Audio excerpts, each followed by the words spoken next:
Olá, graça e paz da parte de Deus, nosso Pai, e da parte de nosso Senhor e Salvador Jesus Cristo, seja com você.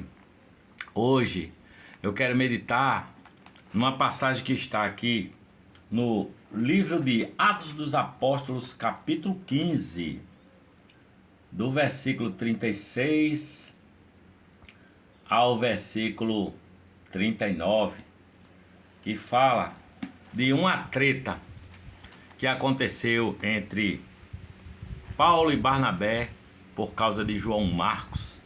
Uma treta que foi muito grande e causou a separação, não é, do trabalho missionário desses dois homens de Deus. Eles se separaram por conta dessa treta. E esse texto que está em capítulo 15 de Atos dos Apóstolos, a partir do verso 33, me remete a recomeço, a recomeçar a vida, a recomeçar a caminhada depois que você cai, que você perde tudo na vida, né? Há a possibilidade de recomeçar, novas chances, Deus nos dá novas chances. Portanto, a minha oração agora, com começo de chuva que está rolando aqui, barulhinho de chuva gostoso. Tá ouvindo? Graças a Deus, chuva de bênção para todos nós. E que Deus faça chover e nos dê o entendimento da sua palavra através da ministração do Espírito Santo que está em nós, que nos foi dado. E aqui eu leio Atos 15, capítulo 15, versículo 33, Atos dos Apóstolos.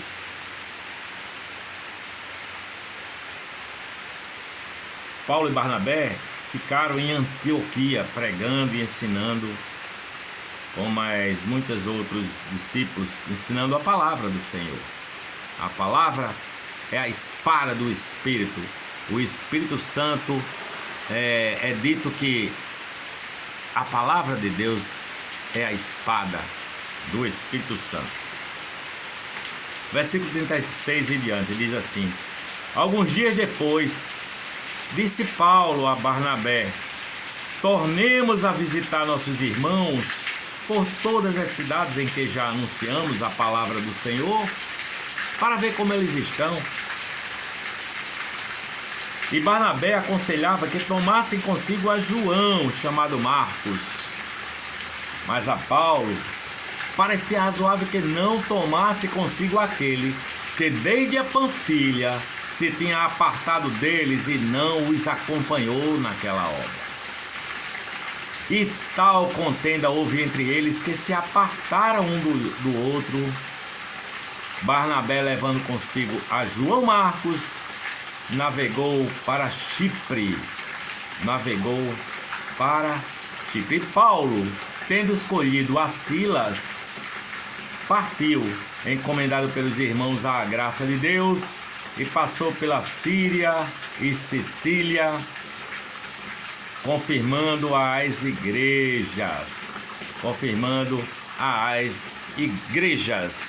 Veja o que acontece nesse texto que acabamos de ler, né? O fato é que o Deus em que nós cremos, o Deus em que eu creio, é um Deus extraordinário e ele afeta a todos nós, a nossa vida, de maneira extraordinária.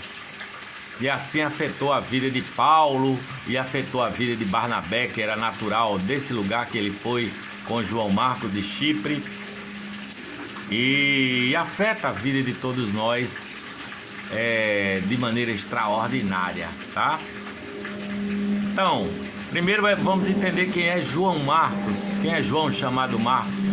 João Marcos, ele é sobrinho de Barnabé, não é? Esse rapaz é da linhagem dos levitas, que são os descendentes de Levi, que se tornaram sacerdotes de Israel, um povo zeloso da lei, não é? E esses dois tios e sobrinhos, eles cresceram nessa família tradicional judaica. provavelmente a família de fariseus, não é? De pessoas que estavam ali na classe sacerdotal dos israelitas. E a mãe de João Marcos chama-se Maria. E Maria, depois que se converte e se torna cristã, ela junta-se com os cristãos na casa dela. Dali na casa dela formou-se uma igreja, uma célula, a qual intercedia junto com os cristãos. Em certa ocasião intercedeu com os cristãos por Paulo, quando Paulo estava preso, não é? E esse João Marcos, ele escreveu o Evangelho de Marcos. O Evangelho de Marcos é o primeiro evangelho a ser escrito. Portanto, a vida missionária de Marcos, ou de João Marcos, não começou bem, né?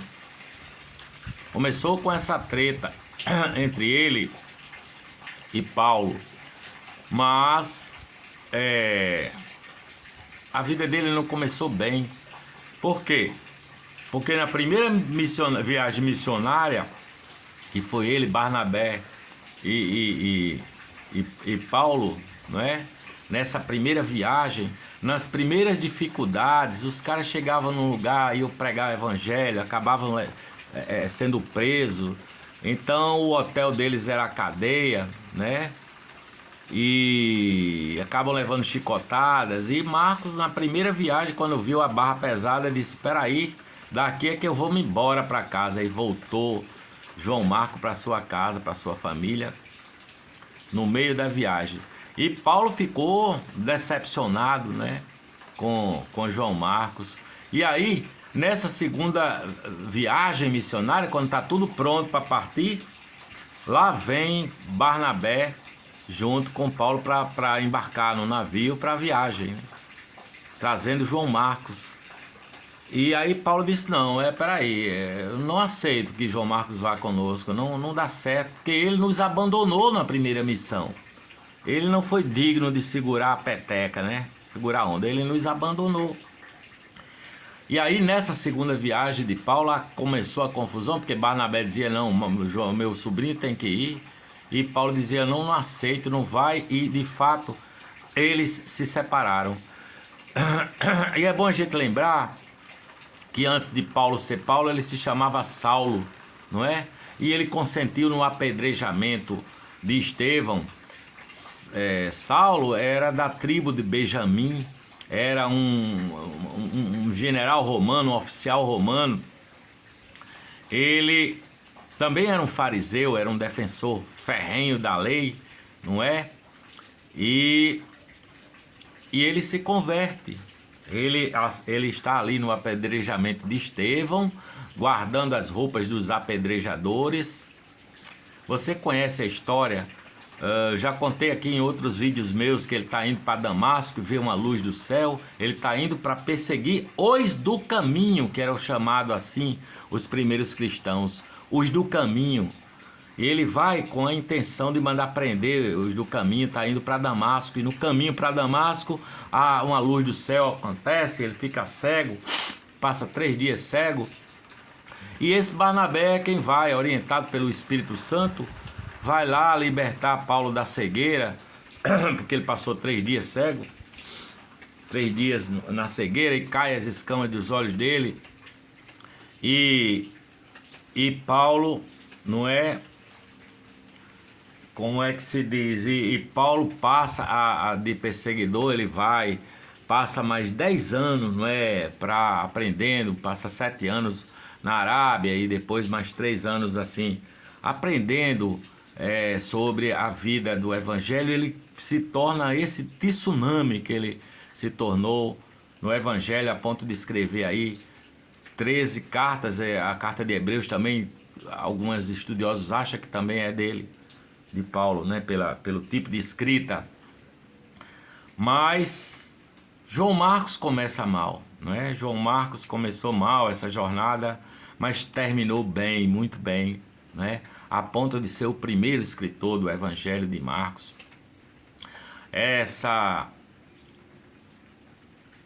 Tem uma história que está na segunda epístola, a segunda carta de Paulo a Timóteo, no capítulo 4, versículo 11, que conta que Paulo estava preso em Roma e ele diz a Timóteo: meu filho, vem me visitar depressa, vem, quando você vier, me traga livros, me traga meus pergaminhos, não é que eu estou aqui preso, traga uma capa para mim, que eu estou aqui com frio nessa cadeia. E traga comigo, com você também, traga João Marcos, porque ele é muito útil no meu ministério. Olha como mudou, né? No começo da vida missionária, ele não quer a presença de João Marcos na segunda viagem, porque João Marcos tinha abandonado, tinha dado de mão, tinha deixado eles dois na pior. E agora ele diz: traga capa, traga livros e traga João Marcos, traga ele é muito útil para mim no ministério.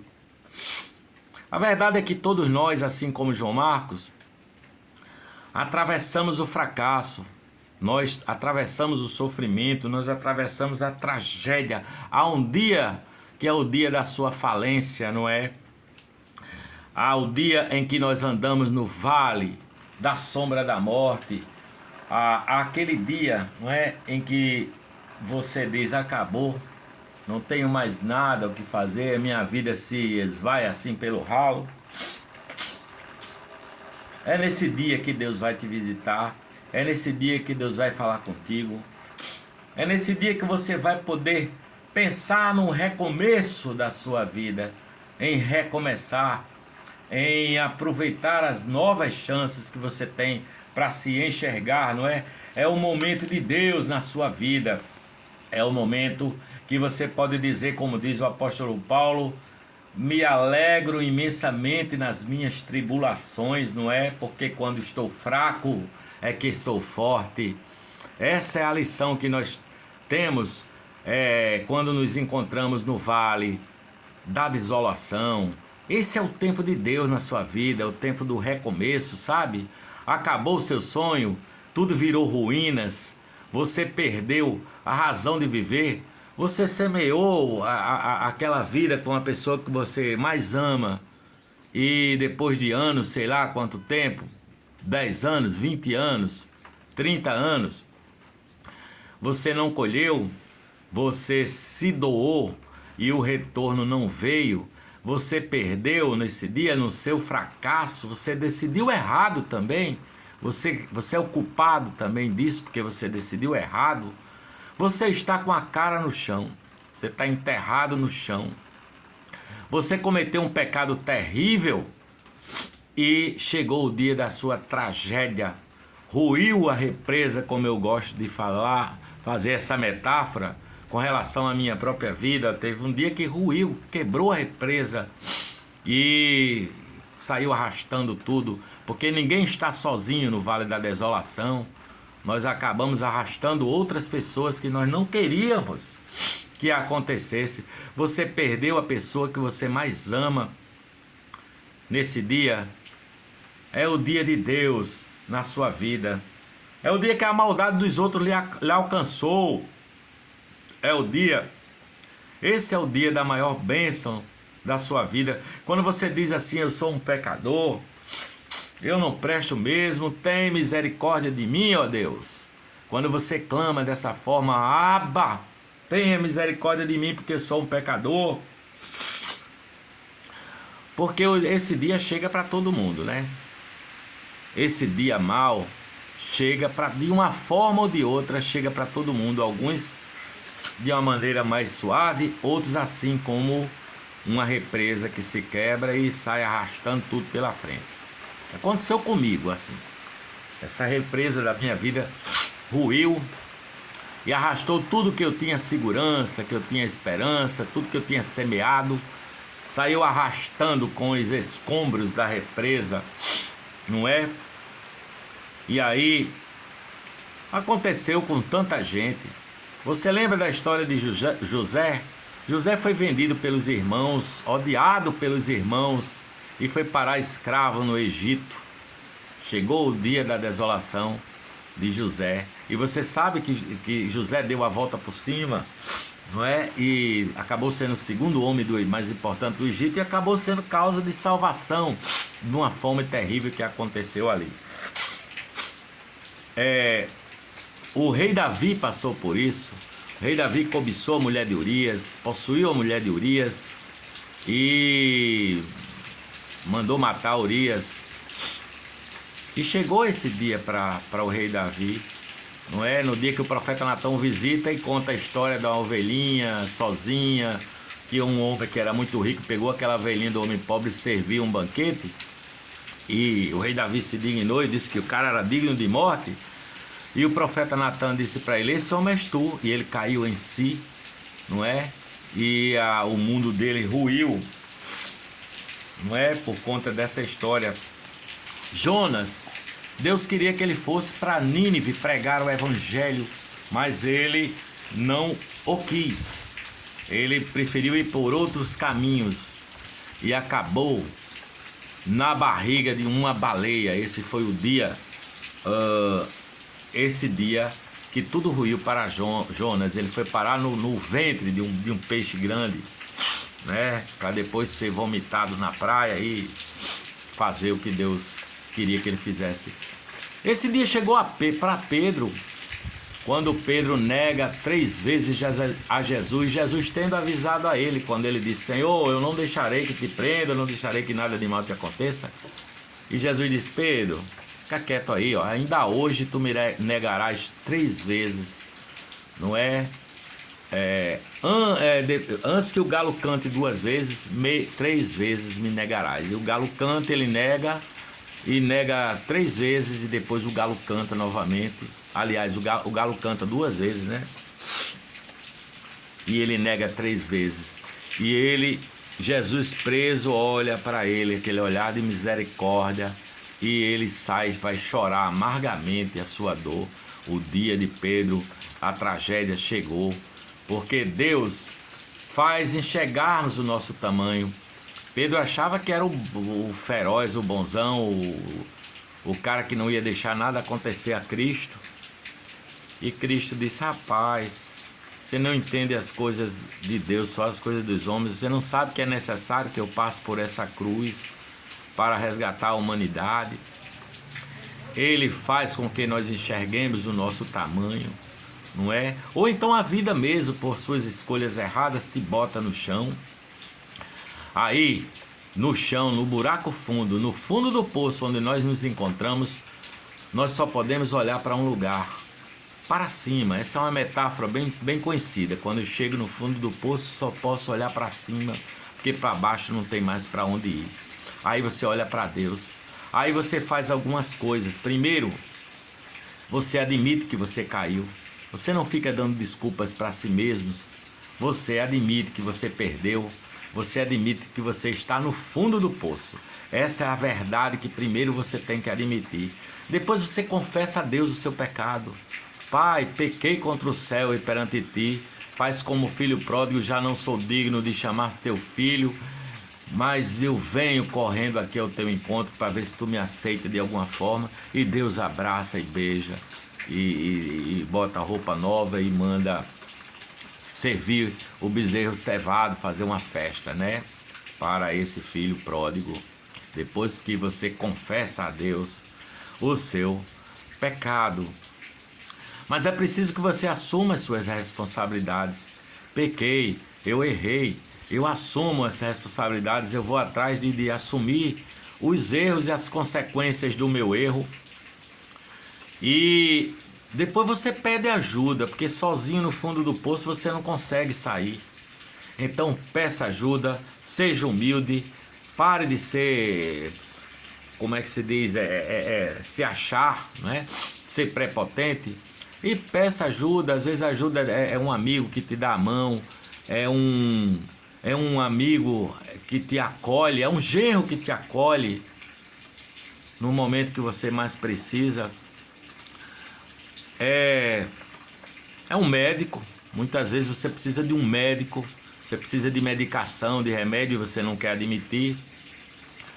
Mas procure ajuda. Muitas vezes você precisa dar ajuda médica. E Por fim, tenha fé. Tenha fé no Deus que faz novas todas as coisas. No Deus de misericórdias, que as suas misericórdias se renovam a cada manhã e tornam possível a sua nova trajetória, o seu recomeço de vida. O Deus que lança fora os seus pecados e deles não se lembra jamais, ele diz, dos seus pecados e das suas prevaricações, não me lembrarei jamais. Confie no fundo do poço.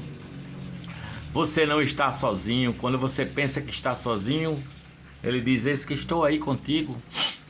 Estou vendo em secreto a sua situação, estou com você. Não temas, não perca a sua fé. João Marcos, o sobrinho de Barnabé, não é? Passou por isso, né? Sabe? E se tornou quem tornou o primeiro escritor do Evangelho, o Evangelho de Marcos. Na verdade, o Evangelho de Mateus, o Evangelho de Lucas, juntamente com o de Marcos, chamado Evangelhos Sinóticos, o de Mateus e o de Lucas, eles praticamente absorveram primeiro, praticamente todo, 95% do Evangelho de Marcos, não é? Então você veja a importância que se tornou esse cara, né? Eu preciso recomeçar, você precisa de recomeço de vida. Então, seja grato a Deus por tudo que te aconteceu. Seja grato. Gratidão é a palavra. Faça essas coisas aí que nós falamos aqui no vídeo, não é? Seja grato e lembre-se, o Senhor é o meu pastor. Você não é uma ovelha desgarrada que está sem pastor. O Senhor é o meu pastor, Jesus Cristo é meu pastor. E nada me faltará. Ele me faz deitar-me em verdes pastos e guia-me mansamente a águas tranquilas. Refrigera minha alma, guia-me pelas veredas da justiça, por amor do seu nome. Ainda que eu andasse pelo vale da sombra da morte, não temeria mal algum, porque tu estás comigo, a tua vara e o teu cajado me consolam.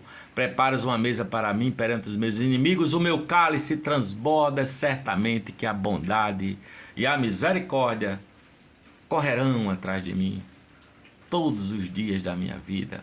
E por fim, habitarei na casa do Senhor por toda a eternidade.